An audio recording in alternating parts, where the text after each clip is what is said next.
hay demasiadas realidades que por quien yo soy y como yo he vivido mi vida, no puedo aspirar a comprender. Y puedo esforzarme mucho por empatizar, pero no he vivido lo que ellos han vivido, por lo tanto, la empatía tiene un límite. ¿Cómo hacemos para formar profesionales que tengan las herramientas necesarias para atender a todo tipo de poblaciones? ¿O tendríamos que tender hacia la especialización? Es decir, hacia que ciertas personas estén formadas en cuestiones de género, ciertas personas estén formadas en cuestiones de racialización. ¿Por dónde se cierra la brecha? Mira, bueno, la respuesta que voy a dar es tramposa, ¿vale? En realidad, la brecha se va a cerrar cuando... Hey, ¿qué onda? ¿Cómo están? Bienvenidos a el quinto episodio de la temporada 5 de Claro que Sí. Tenemos invitada de lujo, Nasnia. ¿Cómo estás, Nasnia? Muchas gracias. ¿Y ustedes? Sí. Pues estamos contentos de tenerte de vuelta. Ya hacía varias temporadas, ¿no? Que no Fue temporada 2 cuando estuviste con nosotros, si mal no recuerdo, por primera vez. Chance y hasta la primera, porque todavía no teníamos ni idea de que el celular grababa con un lente diferente y se veía ya muy pequeñita. De por sí. El episodio pasado que estuvo Nasnia con nosotros, que fue hace más o menos como un año, tenía el lente abierto gran angular en la cámara y entonces Javi y yo parece que medimos 5 metros y medio. Parecíamos guaruras. Y Nasnia, que estaba en medio, entonces se hace el efecto y se ve muy, muy pequeña. Sí. Hoy Nasnia no se ve tan pequeña, como en aquel entonces. Sí.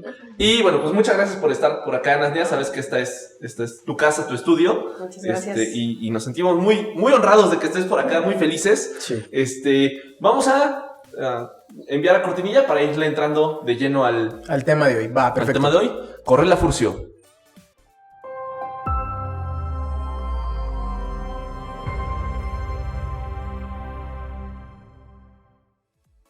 Bien, bienvenidos. Estamos aquí con Nasnia para hablar de poblaciones que han sido históricamente marginadas en el ejercicio de la psicología. O sea, vamos a hablar de psicología aplicada a poblaciones que usualmente nadie habla de ellas, que están ahí, marginadas, ¿no?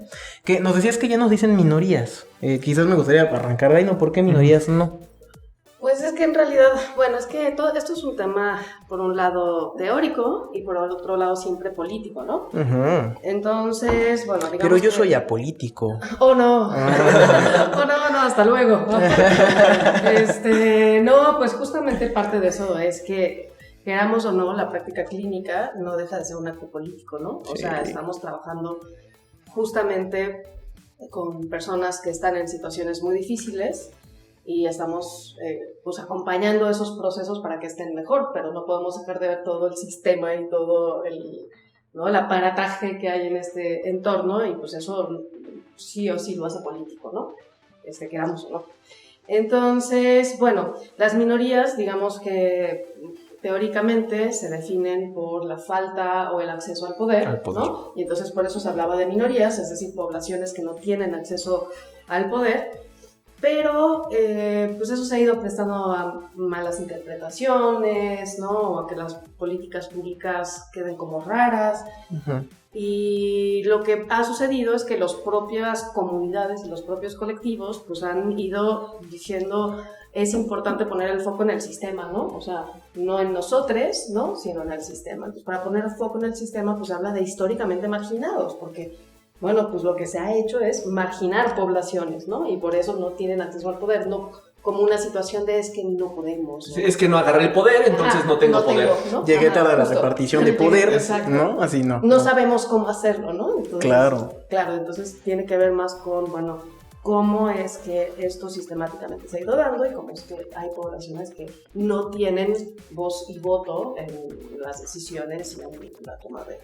Sí, toma decisiones. Y entonces el cambio de paradigma es, no hablo de ti como una persona sin poder, hablo de ti como una persona que nació en un sistema que te marginó. Y que creo que es hacia donde lleva una discusión que responsabiliza a quien tiene que responsabilizarse. Que es justamente la persona que ejerce violencia o la persona que margina. Responsabilizar a una persona por las condiciones en las que nació, que por cierto son poco favorables, no nos va a ayudar a modificar un sistema que ya está oprimiendo a un chorro de gente continuamente. Justo, sí, justo. Y entonces, pues cuando estamos en la clínica, si no tenemos claro eso, corremos el enorme riesgo que siempre hemos intentado evitar, ¿no? De hacerlo parte de la persona, ¿no? Y entonces, bueno, si algo hemos aprendido, quienes, por supuesto, no nos gustan ciertas corrientes, particularmente que patologizan, pues es...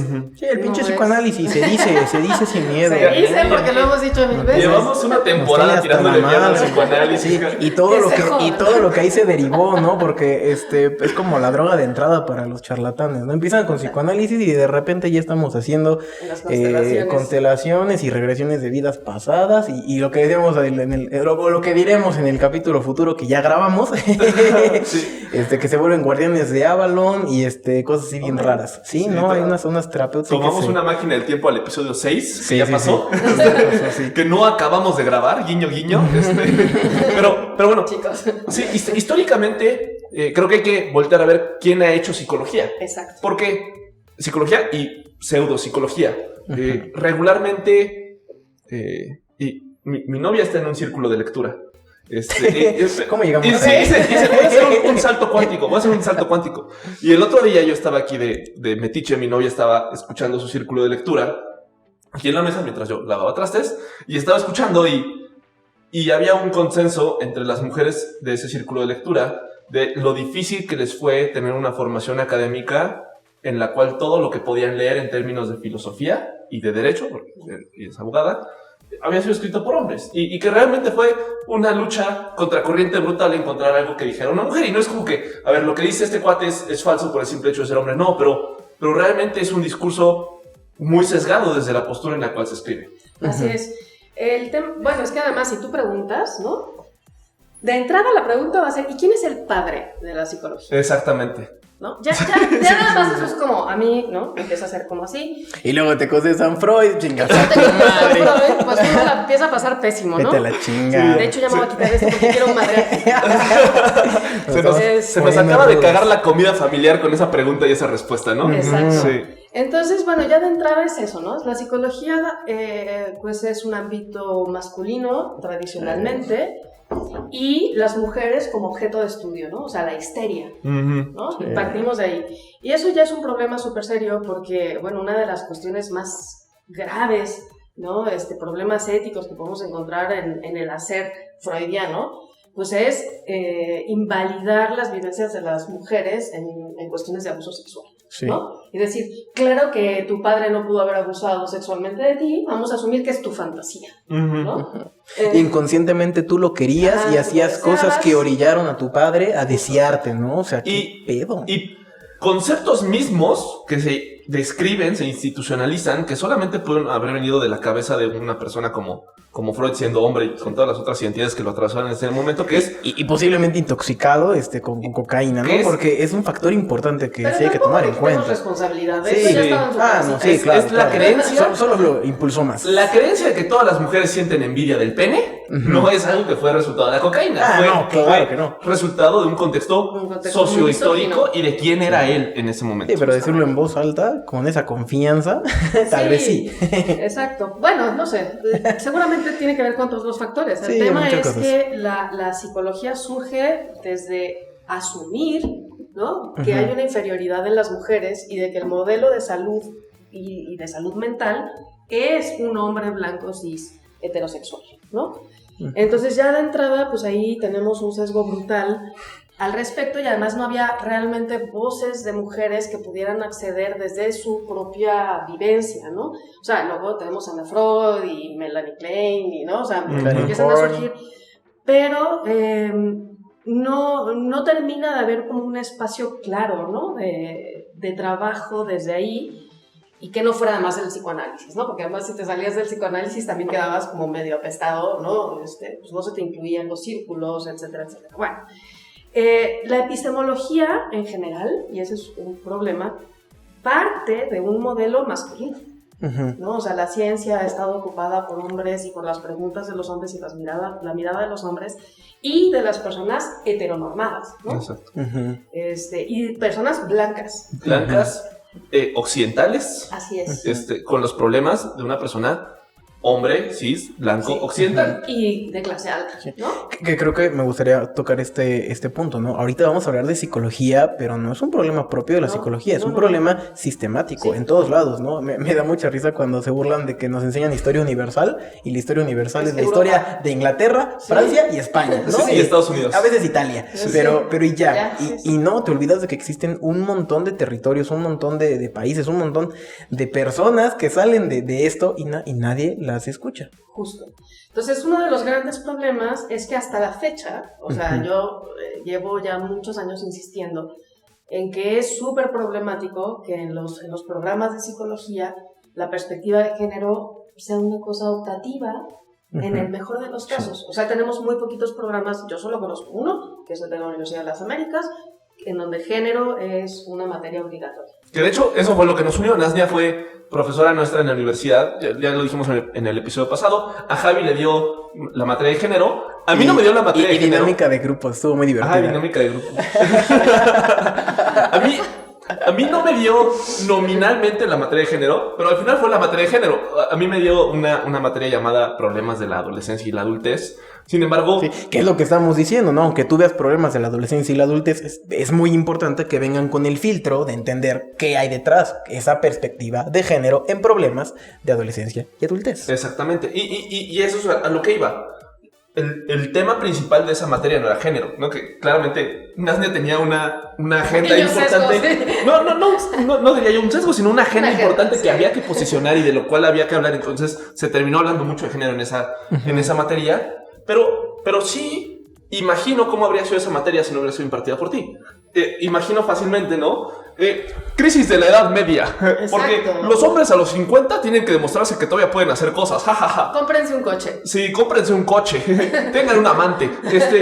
Y entonces fácilmente los problemas de la adolescencia y de la adultez se concentran a la realidad de la persona que escribió esos problemas, que nuevamente va perpetuando el statu quo de un hombre blanco, cisgénero, con poder adquisitivo. Y es que la simple idea de la psicología del desarrollo está súper normada también por el capitalismo. O sea, es que no podemos ejercer la carrera sin entender los sistemas que nos atraviesan. Entonces, si no entendemos que vivimos en un sistema racista, machista, capitalista, o sea, heteronormada, se nos van a ir un montón de cosas, ¿no? Entonces, muchas veces es como, pero es que ni modo que tengas una técnica diferente para atender a una persona racializada. No es que tengas una técnica diferente, es que tienes que comprender que hay un sistema que atraviesa y que si tú en la mañana cuando sales de tu casa te ves al espejo y ves un ser humano neutro, quiere decir que no te atraviesan opresiones y que puedes salir a la vida tan tranquilo, ¿no? En cambio, una persona racializada, por ejemplo, una mujer proveniente de una comunidad originaria, ¿no? De algún pueblo originario, pues va a enfrentar muchísimas cosas que nosotros no tenemos ni idea, ¿no? Y esto se vuelve problemático porque si no lo comprendemos, entonces vamos a asumir que estamos aplicando técnicas y modelos neutros, que no son neutros, ¿no? Y que no es que como decías, no es que la técnica sea diferente. A ver, probablemente lo que haga falta es un análisis funcional de la conducta. Y esta persona que describe Nasnia, ¿no? Esta mujer originaria de un pueblo... de un pueblo originario. Perdón, o sea, de un pueblo perteneciente a un pueblo originario. Perteneciente a un pueblo originario. No es que sea inmune al condicionamiento, no es lo que estamos diciendo, pero hay una historia de aprendizaje que esta persona lleva viviendo toda su vida y que no podemos hacer como que no está ahí. Y nosotros, muchas veces en el ejercicio clínico terapéutico, creemos que estamos partiendo de un piso común cuando no es así y no es algo que podemos asumir que está pasando así. No podemos asumir, lo decíamos ahorita antes de cámaras, que yo por ser quien soy, con una historia de aprendizaje completamente diferente a la persona que tengo enfrente, voy a poder comprender de facto y en el primer impacto completamente cómo se siente o cómo está viviendo esta persona, la experiencia de este mundo que nos ha tratado diferente a lo largo de nuestras vidas. Sí, por ejemplo, perdón. No, es que creo que justo el meollo del asunto es poder llegar al espacio terapéutico y reconocer que no tienes acceso a ver un montón de variables que están jugando en la vida de esta persona. O sea, yo llegar y creer que puedo entender la experiencia de vida de una mujer perteneciente a un pueblo originario, o de una persona transexual, o de una persona afroamericana, de un montón de cosas. Pensar que yo puedo ver ese panorama completo por el simple hecho de que me digo apolítico, por el simple hecho de que me digo neutro, por el simple hecho de que me digo es que yo veo a todos como iguales, es terrible, ¿no? Y es perderte la oportunidad de abrir esa puerta de no conozco, realmente no conozco, y tengo que hacer un trabajo extra para conocerlo y ponerlo dentro de lo que voy a trabajar contigo, para incluirlo como factores importantes al momento de trabajar. Sí, por ejemplo, una de las grandes cosas que son muy problemáticas es que los cursos que yo he visto, por ejemplo, de atención a violencia en la pareja, particularmente hacia mujeres, porque estadísticamente lo que más podemos ver es hombres blancos cis heterosexuales maltratando a mujeres similares, ¿no? Casi siempre cis. Uh-huh. Esto no quiere decir que no haya violencia en otro tipo de parejas o en otro tipo de configuraciones, ¿no? Claro. Pero digamos que estadísticamente la mayoría de la violencia en la pareja se ejerce de hombres cis heterosexuales a mujeres cis, ¿no? Y una de las recomendaciones en el curso es: si hay violencia en la pareja, no se puede atender esa pareja. Inmediatamente haces un llamado a las autoridades para que intervengan. Y yo veía la información y curso se dictó en Suiza. Y no podía más que reírme. Claro. de tristeza. Uh-huh. ¿Qué hago acá? Uh-huh. ¿A quién le llamo? ¿Al IMSS? ¿Al DIF? No, o sea, digamos que hay lugares donde se puede denunciar, pero sí entienden el nivel de impunidad de nuestro país, uh-huh. Sí entienden el nivel de machismo en nuestro país. Uh-huh. ¿Cómo no voy a atender a esa persona? Sí, y que probablemente por guión lo que va a pasar es que si tú hablas para hacer esa denuncia, quien va a atender esa denuncia va a ser una persona que... Pero además, yo no puedo hacer esa denuncia. Ese es otro punto. Entonces, a mí como psicóloga en México, no hay nada que a mí me vale para que yo pueda ir y hacer la denuncia en lugar de esa persona. Pero además yo le puedo hacer un daño tremendo a esa persona. Claro. ¿Sí? Porque si esa persona no está en una situación de resolver, porque eso, o sea, una denuncia en México por violencia puede implicar que te maten. Sí. O sea, estamos en un país con por lo menos 11 feminicidios diarios. En cambio en España es como, qué fácil, llama. Sí, ya llegará la Guardia Civil, ya llegará la Guardia Civil. Denuncia que vienen los mozos y dices, oye, no, a ver, espérate, que no es igual. No. ¿Sí? ¿Por qué? Porque esta psicología no deja de venir del norte. Uh-huh. No tenemos una psicología clínica latinoamericana en donde haya claros parámetros de qué hacer en estas situaciones. Sí. ¿No? Entonces, claro, son protocolos completamente distintos, son respuestas completamente distintas. Hemos atendido mujeres en donde el maltratador es un policía judicial. Uh-huh. O un secuestrador profesional. O sea, una vez una mujer llegó a decir, necesito que me ayuden, pero les tengo que advertir que las últimas personas que nos ayudaron o intentaron ayudar, terminaron en un bote lleno de sangre. No mames. ¿Qué haces ahí, Nasnia? ¿Qué haces en esa situación? Es que no puedes, depende, ¿no? Esa situación fue una situación de una asociación, no podías poner en riesgo a todo el resto de la población y por lo tanto lo que se hace es referir a la persona hacia otras rutas que no son necesariamente legales. O sea, te tienes que salir de la ilegalidad si es que quieres realmente ayudar a la persona para que consiga un pasaporte falso y poder irse del país. Es así. Y que no es psicología eso. O sea, hay que dejarlo muy claro. No, eso es trabajo social, atención de redes, ¿sabes? O sea, es otra cosa. Yo platicaba en la semana con una persona que estoy supervisando. Es muy frustrante ser psicoterapeuta cuando te encuentras con casos que lo que menos necesitan son psicología, sino... no, hay muchos casos que están a 50,000 pesos de arreglarse. Hay muchos casos que están a... que dejen de ser discriminada una persona sistemáticamente, de arreglarse, porque si nosotros como psicoterapeutas empezamos a asumir que la solución está en la psicoterapia, lo que estamos haciendo es hacerle el juego al sistema actual y replicando el status quo. A ver, ven y te voy a ayudar a desensibilizar frente a los actos discriminativos que estás viviendo, ¿no? Ven y te voy a desensibilizar y que te acostumbres a que te digan puto y a que tú no respondas y que no te enojes, no te enojes y no lo sufras. No somos agentes del sistema para replicar las irregularidades que ya están, y muchos de los cursos y de los protocolos parecen que nos posicionan ahí, en el tú desensibiliza a la persona para que pueda habituarse y adaptarse a un sistema que está enfermo, a un sistema que claramente tiene palancas de poder disparejas y que claramente hay gente oprimida a diferencia de otros.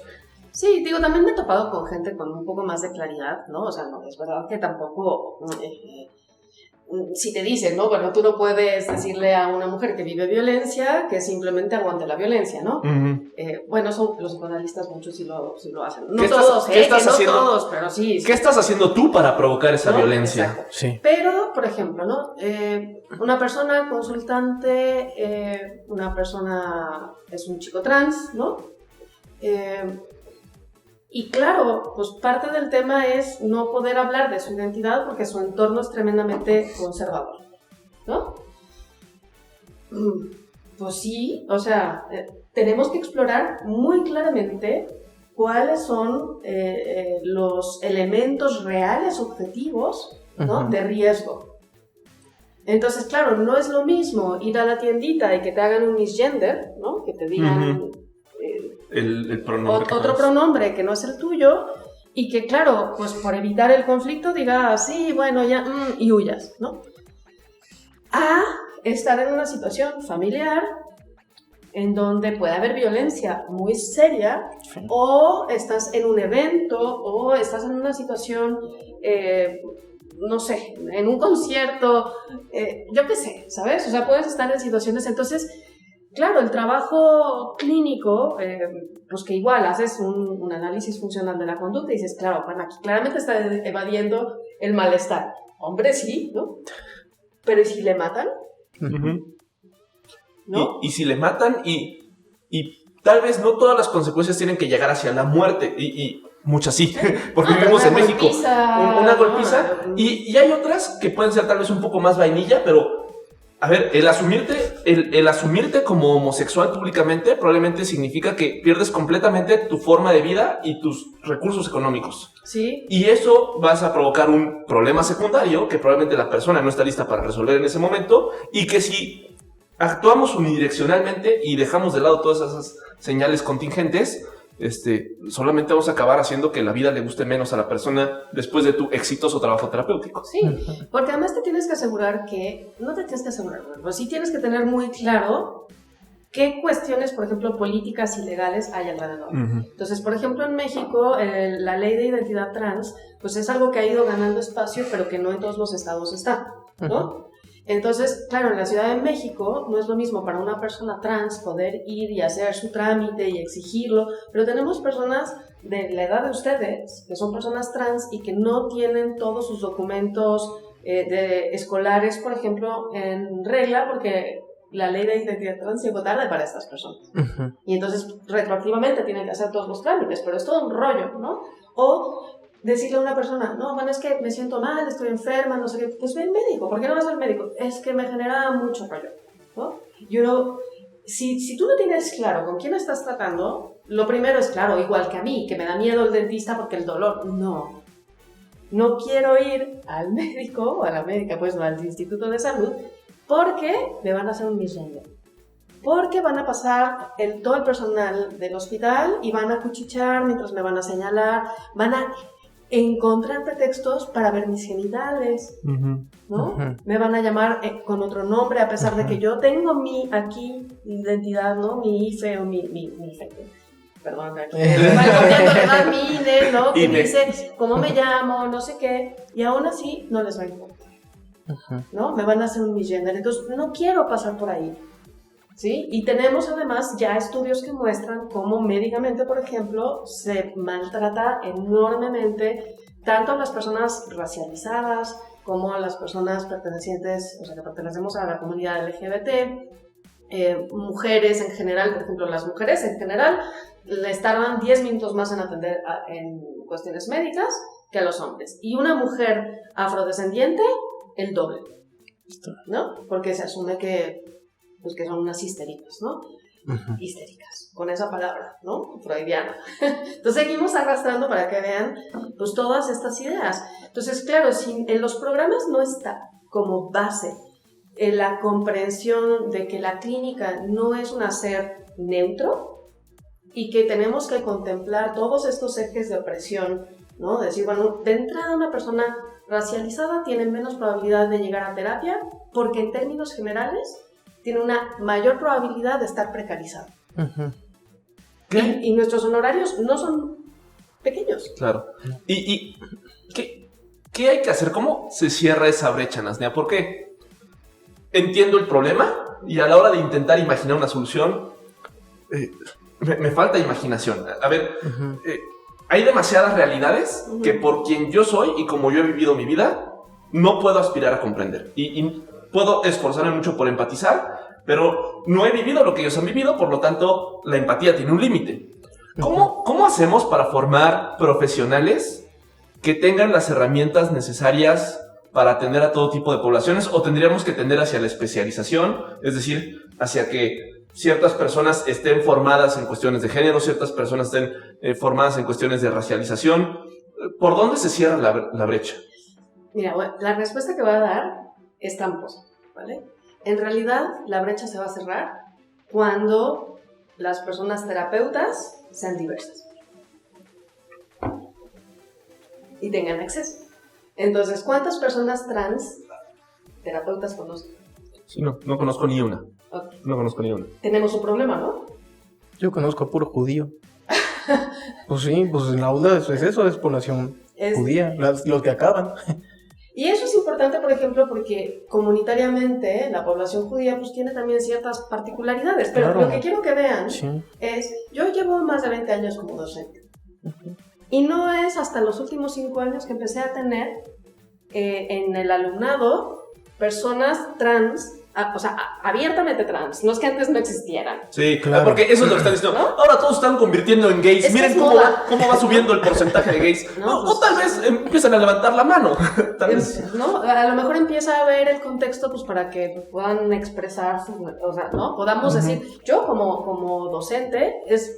No sé, yo creo que llevo unos 5 o 6 años diciendo abiertamente yo no soy heterosexual, ¿no?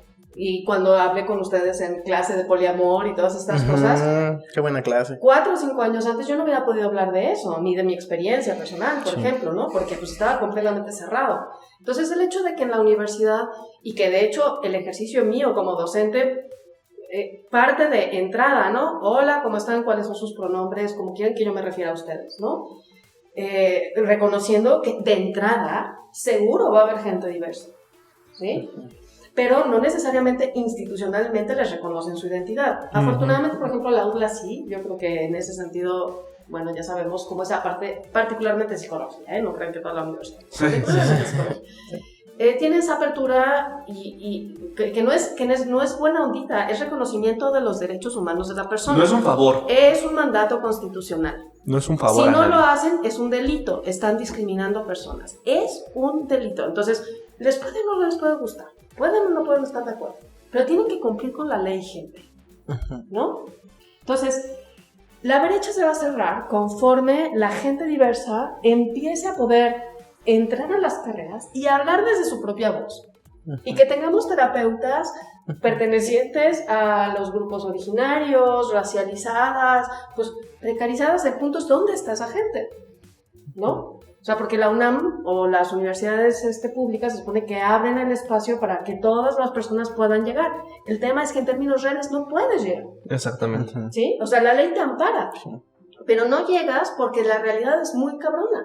Entonces no llego porque tengo que trabajar, porque no sé qué, porque pues 1000 cosas y no me da para hacer una maestría y poder ejercer. Y porque para llegar ahí tuve que haber vivido 12 años de una formación escolar en la cual me puteaban todos los días por ser quien soy. Y entonces abandoné la escuela. Y claro, ya llegar a la universidad está abierta la puerta y es universal para todos. Okay. Pero para llegar allá yo tuve que soportar 12 años de putizas que la demás gente no tuvo que soportar. Pero es que incluso llegando a la universidad, aviéntate los 4 años de estar escuchando teorías de personas que vienen... nada que ver contigo. que no están conforme a tu realidad y tener que estarlas soportando.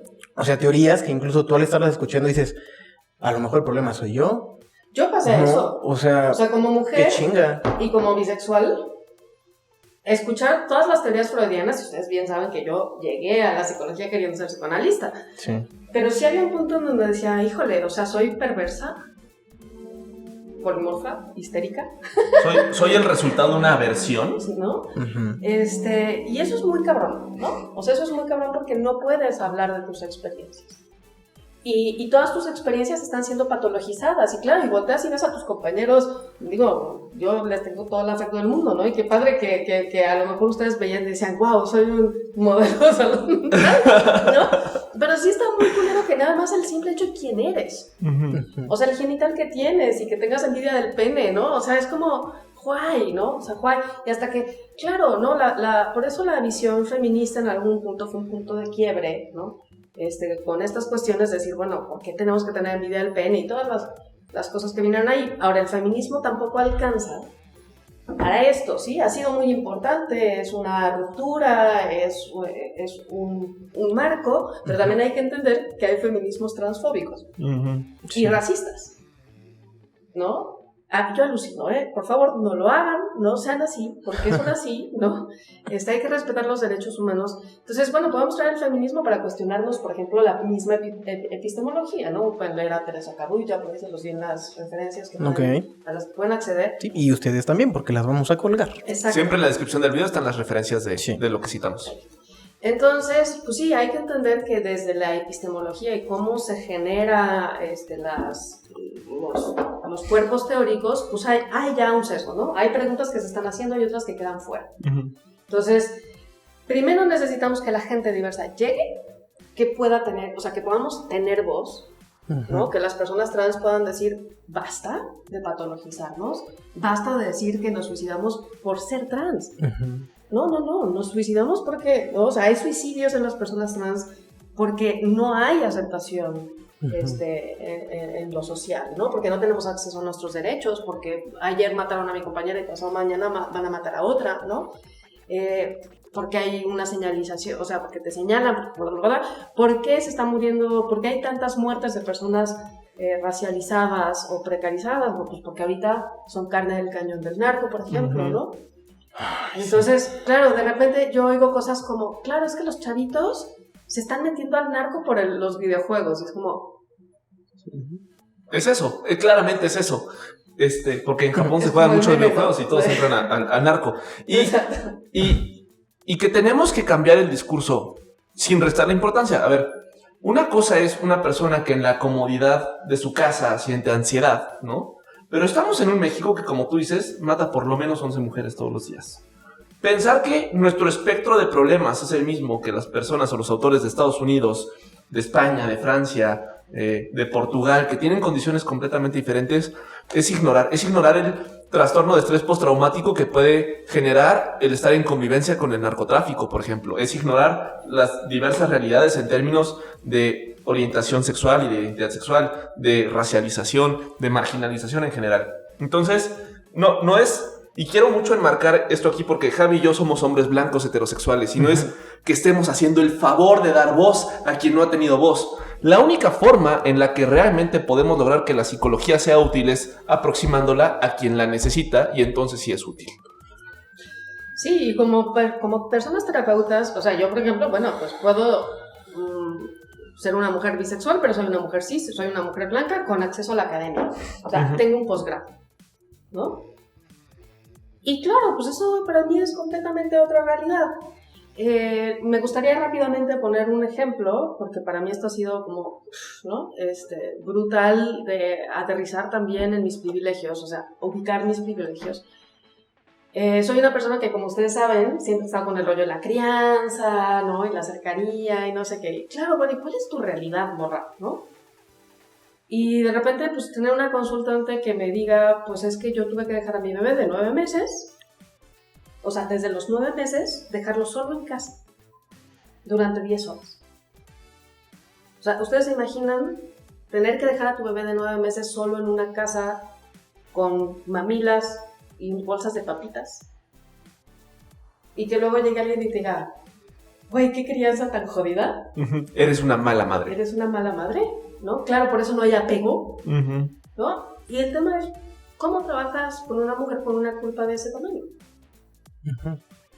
Claro, hay una responsabilidad, pero la responsabilidad primordial es el sistema. Sí. Y si no ayudamos, o sea, ¿qué es lo que se puede agregar, digamos, desde cualquier modelo? A mí me parece básico aproximar ciertos conocimientos que podemos tener por el privilegio de haber ido a la universidad, etcétera, etcétera, y remarcar, ¿no? O sea, con esta persona consultante ha sido muy importante hacerle ver, esto no nada más es una responsabilidad personal, porque no es un tema de, a ver, si usted hubiera podido, lo hubiera dejado solo, no, pues no. Claro. ¿No? Y entonces, pues tiene que ver con, bueno, sí se fija el sistema porque dice, bueno, pues es que una que es pobre, no sé, ¿no? Tiene este tipo, por ejemplo, de comentarios. Y yo le decía, si la gente que más trabaja, o sea, si realmente este sistema fuera meritocrático, usted sería millonaria. Sí, eso creo que es uno de los principios básicos. No estamos en un sistema ni en un mundo que funcione por merecimientos. Tú que nos estás escuchando en casa, no tienes lo que te mereces. No tienes lo que te mereces. Tú que nos estás escuchando en casa, no tienes lo que te mereces. Probablemente fuiste privilegiado o privilegiada por un sistema, o probablemente fuiste oprimido por un sistema, pero es una certeza que no tienes lo que te mereces. Y en este sentido, estos discursos meritocráticos, ¿no? Es mala madre porque no cuida a su hijo, porque lo deja 9 horas solo con papitas y mamilas, ignorando completamente el escenario en el que la opción más razonable de esa persona fue dejar a su hijo 9 horas solo o 10 horas solo. Claro, porque si no hacía eso, no podía ir a trabajar, y si no podía ir a trabajar, nadie come. Exactamente. ¿No? Entonces es como, ay, pero hay guarderías. ¿Para quién? O sea, ya el simple hecho de pensar en que hay guarderías públicas es no entender que hay personas que no tienen acceso ni a eso. Personas que viven, ¿no? O sea, este rollo freudiano de, uy, cómo los odio. De decir, no, es que cómo vas a dormir con tus hijos. Sí, porque chasqueo los dedos para reconfigurar completamente, no mi casa, mi colonia. Todo, pero además la humanidad sobrevivió el 90% de su existencia durmiendo todos apiñaditos, entonces no hay nada ahí problemático, ¿eh? O sea, dejen de pensar que dormir con los hijos es un problema, pero también, ¿no? Este rollo de, bueno, pues claro, de repente tienes un hijo adolescente durmiendo en el mismo cuarto que tú y que tu esposo y que la hermana y que la prima, pues porque no hay otros espacios, ¿no? Y estas personas, insisto, pocas veces llegan a consulta con nosotros porque tenemos, pues claro, unos honorarios muy altos que jamás en la vida podrían acceder. Y bueno, pues sabemos que trabajamos pro bono o por otras vías en donde pues estas personas pueden llegar a tener acceso a una terapia. Y claro, ¿no? Uno llega y vamos a ver la matriz, ¿no? Y le pones ahí un formato. Sí. ¿No? ¿Estás contactando con tus valores? Ajá. No, y acá arriba está la experiencia sensorial y acá abajo la experiencia interna, ¿no? Y de este lado, a ver, ¿no? Sí. Y pues para la persona eso no es que no tenga sentido, porque no se trata de ser condescendientes, ojo ahí también. No se trata que por ser una persona precarizada no pueda comprender o tener pensamiento abstracto, que yo llegué a escuchar mucho de algunas personas psicoanalistas decir que la terapia a fuerza era elitista porque necesitabas gente con pensamiento abstracto. Güey, la gente con pensamiento abstracto está en todos los estados, ¿no? El problema no es ese, el problema es que el formato no tiene sentido. Entonces tenemos que ser flexibles, ¿no? Al momento de usar las técnicas y de decir, bueno, ok, ¿cómo puedo en todo caso, en mi mente, trabajar la matriz? Y ayudarle a ver, pues bueno, cómo le está funcionando en su experiencia esta estrategia o aquella estrategia, ¿no? A lo mejor para quien no sepa, cuando hablamos de la matriz, estamos hablando de una forma de una técnica que está enmarcada dentro de la terapia de aceptación y compromiso, para quien sea nuevo aquí. Básicamente es dos líneas que se cruzan y en los cuadrantes que se generan tú vas acomodando la experiencia de la persona, ¿no? Lo que le gusta, lo que no le gusta, lo que es aversivo, lo que es gratificante, por decirlo rápido. Y pues eso, no podemos llegar a terapia pensando que simplemente haciendo este ejercicio a todas las personas les va a cambiar la vida, porque pues no. Y creo que para empezar a redondear sobre los temas, no hay forma alguna de que en media hora resolvamos lo que lleva siglos viviendo. No. Y no es esa la aspiración de este programa. A lo que sí aspiramos es a enviar mensajes claros. Lo primero es, si nosotros tendemos a ser psicoterapeutas que replican el sistema y el status quo, no estamos cumpliendo realmente con lo que tenemos que cumplir, porque solamente estamos normalizando violencias que ya están ahí y que existen desde antes de nosotros. Segundo, lo que dice Nasnia, mientras sigamos siendo hombres blancos o mujeres blancas de amplio privilegio los que estamos ejerciendo la terapia, no vamos a lograr que la balanza vaya cambiando ni poquito el peso. Lo que necesitamos es crear y construir las condiciones y compartir el conocimiento de tal forma que las personas que históricamente no han podido tener el privilegio del conocimiento lo empiecen a tener, para que entonces la realidad académica no sea la que conocemos y la que nos ha regido durante toda la historia. Sí. No sé si quieres complementar algo ahí. Me gustaría agregar algo que es como bien importante, sobre todo para quienes por lo menos tenemos cierto compromiso con el pensamiento científico y la evidencia, ¿no? Necesitamos a veces flexibilizar un poco nuestra postura, porque si la ciencia ha sido cooptada por un grupo de poder, tenemos que entender que no va a haber artículos y cosas que necesariamente avalen lo que estos grupos o comunidades o colectivos dicen de sí mismos, sí mismas. Entonces, parte de abrir este espacio no es yo te voy a dar el micrófono, ¿no? Sino voy a aprender a escucharte. O sea, necesitamos bajarnos de este rollo de yo soy la persona experta en psicología y necesito saber cuál es tu vivencia, ¿no?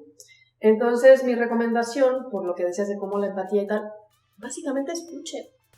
O sea, quienes están apenas formando en psicología tendrán seguramente compañeros diversos que pueden escuchar, ¿no? Y entonces dejarte decir, es que Freud dice, maestra, no importa lo que Freud diga, ¿no? O sea, lo dijo en 1911 para empezar, ¿vale? Y para seguir, al lado tienes una persona real que te está hablando. Y ni Freud, ni Hayes, ni Skinner, ni nadie de ellos. O sea, no, nunca vamos a poner el autor por encima de la persona. Justamente una de las cosas bien importantes, por ejemplo, yo creo que parte del éxito de la DBT es la propia vivencia de Marshall Linehan. Sí. ¿No? O sea, decir, pero además todo lo que le costó. O sea, el tener que ocultar por mucho tiempo su propia realidad psicológica. Porque no era una persona apta para tratar a otras personas. ¿No? Y entonces tenemos que quitarnos esa idea de la cabeza y decir, la gente sabe lo que le pasa. Escucha a las personas trans. Por ejemplo, dejen de decir, es que ya te operaste para saber si eres transexual o transgénero. Sí. No necesitas saber nada de eso. Usa el paraguas persona trans y pregúntale a la persona cómo le gusta que se refieran. Y si te dice yo soy no sé qué, no saques tu pinche manual y le digas no es cierto porque aquí la definición soy miembro de la policía de la genitalia. Ajá, y no te corresponde esa palabra a ti. Los odio. Me gustaría nada más recuperar ese ejemplo de Marshall Linehan que dabas, porque hay mucha gente que probablemente no lo conozca. Marshall Linehan es la creadora de la DBT, que desde cómo se crea en el concepto particular de la DBT, habla de completamente ser la antítesis del psicoanálisis, porque uno no viene a patologizar, sino que viene de una realidad ya patologizada. Es decir, Marshall Linehan, lo que dice es, yo fui diagnosticada como trastorno límite de la personalidad y lo que me tocó vivir fue un grupo de psicoterapeutas que uno, me discriminaban como psicoterapeuta, dos, no querían aceptarme como paciente o como consultante, y me iban refiriendo, y entonces me di cuenta que las personas que estaban en la misma condición, en el mismo escalón que yo, no podían aspirar a un tratamiento, quítate eficaz, que los aceptara, que por lo menos intentara ayudar. Y entonces de ahí nace la terapia dialéctico-conductual, que es una de las mejores cosas que ha pasado en este universo y en este planeta, porque no solamente es lo mejor que tenemos para la prevención del suicidio y para el trastorno límite de la personalidad, nos permite realmente aprender de cómo podemos desarrollar modelos técnicos y terapéuticos que funcionen y que vengan desde el entendimiento de una realidad particular. No desde un cabrón que en su oficina en Berlín o en Viena escribió un tratado de 92,000 páginas de cómo los seres humanos se enferman, sino desde una persona que vivió una enfermedad. Bueno, una condición particular, para no patologizar. Y nada más subrayar, estamos muy conscientes aquí de que quienes tenemos el micrófono en este programa somos hombres blancos y no es nuestra intención abanderar causas que no podemos comprender por la historia de aprendizaje que nosotros tenemos. Por favor, si tú quieres hablar desde tu propia experiencia o tienes algún programa que haya sido pensado para un grupo de personas históricamente marginadas, por favor, considera tu micrófono y por favor va a ser un honor para nosotros que vengas a platicarnos. Y por último, ya dije muchas cosas, pero por último recalcar, la ciencia, antes de ser una herramienta para enseñar, es una herramienta para aprender. La ciencia y el pensamiento científico es una actitud de aprendizaje continuo de todo lo que tenemos alrededor. Y así como aprendimos alguna vez que la gravedad existe y que no estábamos en condiciones antes de eso para entenderlo, tenemos que entender, como dice Nazdia, que hay un chorro de realidades que nos falta aprender y de las cuales nos falta que alguien más nos enseñe para después poder realmente hacerlo útil nosotros. Y yo quería también aprovechar aquí para invitar a las personas que nos dedicamos a la docencia de hacernos conscientes de esto, ¿no? De empezar a politizar lo que enseñamos, porque pues siempre lo que enseñamos viene con esa perspectiva propia. Siempre vamos a enseñar lo que para nosotros es relevante, y si para nosotros no es relevante entender estos temas, avanzar en la comprensión desde el lenguaje, ¿no? Respetar los pronombres, pues eso, considerar estos factores que estamos hablando, pues vamos a estar replicando en nuestros alumnes, los mismos patrones, y no lo vamos a cambiar. Entonces, eso, ¿no? Abrir la educación para que sea accesible a todos, pero que no sea la misma educación que nos puso en este lugar de entrada. También empezar a cambiar esos discursos y empezar a abrirnos, investigar, y pues no, creo que eso es todo. ¿Algo más con lo que quisiera cerrar, Nazdia? No, creo que ya con eso me parece enorme, la verdad, que abran estos espacios, porque pues, si no empezamos a poner el dedo sobre nuestras propias formaciones, no vamos a cambiar, sí, ¿no? Y vamos a seguir replicando un montón de cosas que éticamente nos corresponden, porque pensar que a los psicólogos, psicólogas no nos corresponde el cambio político es un grave error. Muchas gracias. Gracias por estar aquí. Es un honor tenerte como siempre. Ustedes. Nazdia seguirá viniendo en la medida en la que ella quiera, porque siempre están las puertas abiertas. Va a ser un honor tenerte aquí tantas veces como podamos tener. Sí. Y pues nada, si disfrutaron este capítulo, pues por favor compártanlo. Creo que vale mucho la pena, particularmente que podamos pues llegar a más personas, que se abra la discusión, que entren nuevas voces y ver qué va pasando. Suscríbanse en el canal de YouTube si pueden, comenten. Si ustedes son psicoanalistas que quieren comentar, te falta leer psicoanálisis, porque han llegado muchos de esos comentarios, también comenten y aquí los estaremos respondiendo. Nos encanta escucharlos, leerlos, y saben que este es su espacio. Hasta la próxima. Chao.